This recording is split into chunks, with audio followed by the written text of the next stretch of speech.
Types of relation. First is empty. Second is universal. ये दोनों के दोनों रिलेशन हमने लास्ट क्लास में पढ़े. Next is third type is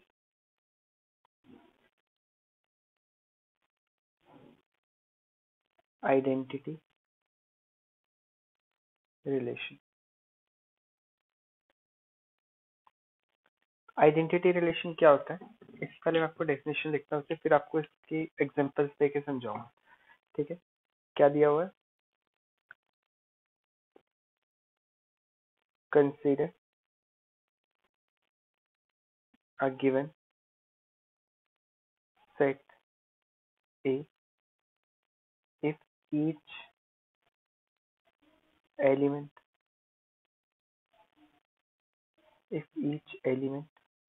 of set A is related to itself and only to itself, then R is said to be identity. अच्छा, identity relation क्या होता है. वो रिलेशन किसी भी नॉन एम्प्टी सेट पे आइडेंटिटी माना जाता है अगर हर कोई element, each and every element of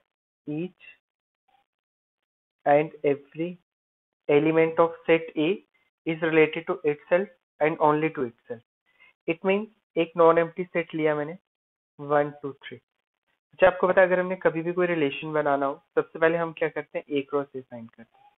अगर हम इसका ए क्रॉस ए फाइंड करेंगे तो क्या आएगा, 1 1 1 2 1 3 2 1 2 2 2 3. Next is 3 1 3 2 3 3. ठीक है, ये आपका एक कार्टेशियन प्रोडक्ट दो सेट के बीच में ए क्रॉस ए. अब हमने रिलेशन बनाना है आइडेंटिटी रिलेशन. वैसे आइडेंटिटी रिलेशन होता है कि अभी सेट ए का हर कोई एलिमेंट, ठीक है, related to itself and only to itself. ठीक है, हर कोई एलिमेंट सेट ए का अपने आप के साथ ही रिलेट करेगा अगर उस तरह के हम कार्टेशियन प्रोडक्ट ले, अगर उस तरह के ऑर्डर्ड पेयर को कलेक्ट करें. ठीक है, वो क्या होता है, आइडेंटिटी रिलेशन. वैसे जैसे सेट ए में कितने एलिमेंट है, 1 2 और 3. अब इसमें मैं क्या लूंगा, 1 1 2 2 और 3 3. तो सिर्फ ये लूंगा तो आपका रिलेशन क्या होगा, आइडेंटिटी रिलेशन होगा, क्योंकि उसकी डेफिनेशन कहती है आइडेंटिटी रिलेशन में सेट ए में जितने भी एलिमेंट्स हैं वो related to itself and only to itself. ठीक है, वो 1 एलिमेंट 1 के साथ ही रिलेट करेगा, 2 2 के साथ ही करेगा, 3 3 के साथ ही करेगा. इसके केस में 1 2 के साथ नहीं कर सकता या 1 3 के साथ नहीं कर सकता in case of identity relation. ठीक है, अगर मैंने ये रिलेशन दिया, क्या ये आइडेंटिटी है या नहीं है, 1 1 2 2.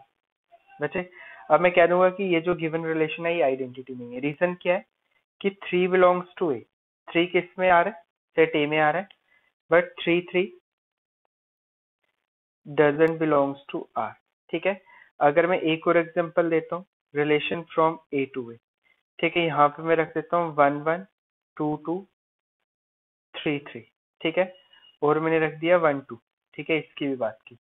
ठीक है, अब देखो क्या ये रिलेशन आइडेंटिटी होगा, मैं कह दूंगा नहीं. रीजन ये है, क्या बोला कि सेट ए में जितने भी एलिमेंट हैं, ठीक है, वो अपने आप के साथ ही रिलेट करेंगे. ठीक है, each and every element of set A is related to itself. But यहाँ पे जो 1 है वो किसके साथ रिलेट कर रहा है, 2 के साथ.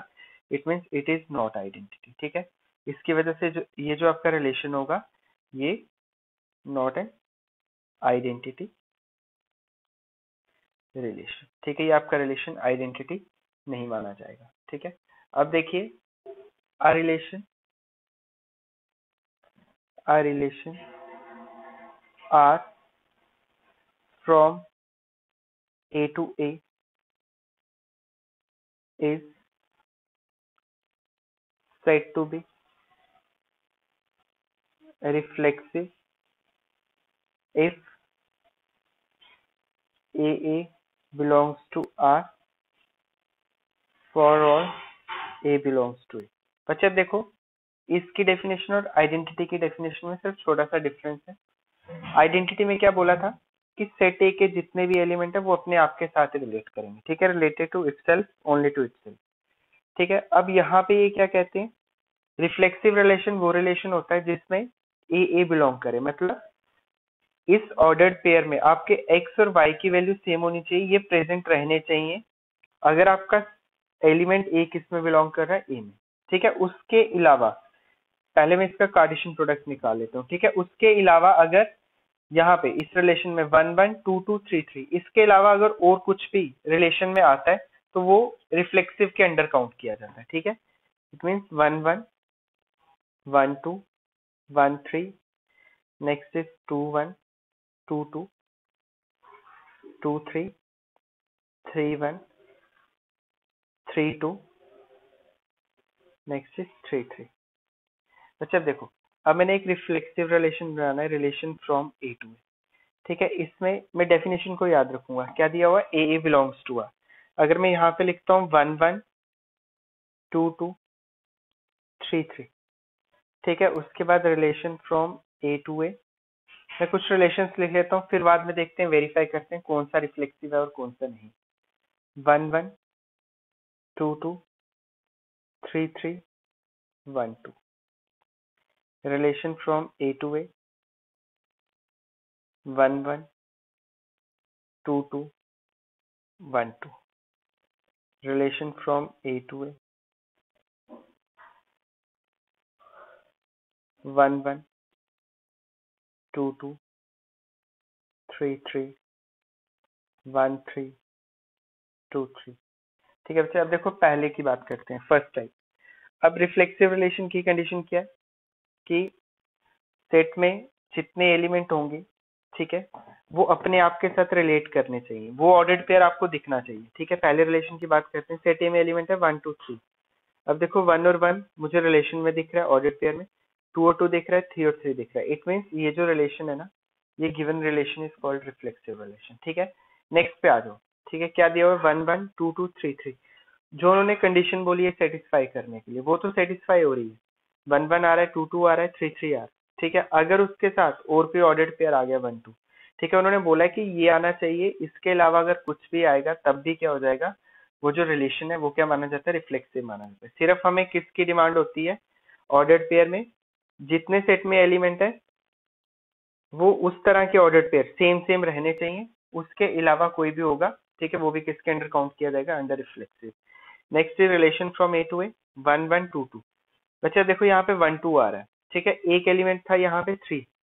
अब ये जो रिलेशन है ना ये रिफ्लेक्सिव नहीं है, ठीक है। मैं रीजन क्या दूंगा कि ये रिलेशन रिफ्लेक्सिव क्यों नहीं है, क्योंकि जो 3 है वो सेट ए में आ रहा है, but 3 3 doesn't belongs to R, ठीक है। अब बच्चे ये रिलेशन इसीलिए रिफ्लेक्सिव नहीं है क्योंकि अगर 3 सेट ए में आ रहा है तो 3 3 रिलेशन में नहीं आ रहा। अब नेक्स्ट स्टेप देखिए, 1 1 2 2 3 3 1 3 और 2 3। बच्चे यहाँ पे 1 3 और 2 3 से कुछ मतलब नहीं है, हमें सिर्फ ये चीज देखनी है, ठीक है। जितने सेट में एलिमेंट है वो अपने आप के साथ रिलेट होकर रिलेशन में आने चाहिए, अगर आ रहे हैं then a relation is said to be reflexive.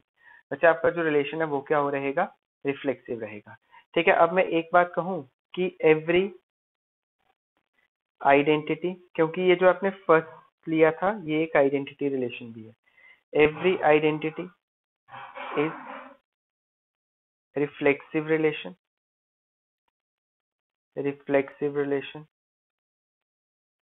but every reflexive need not to be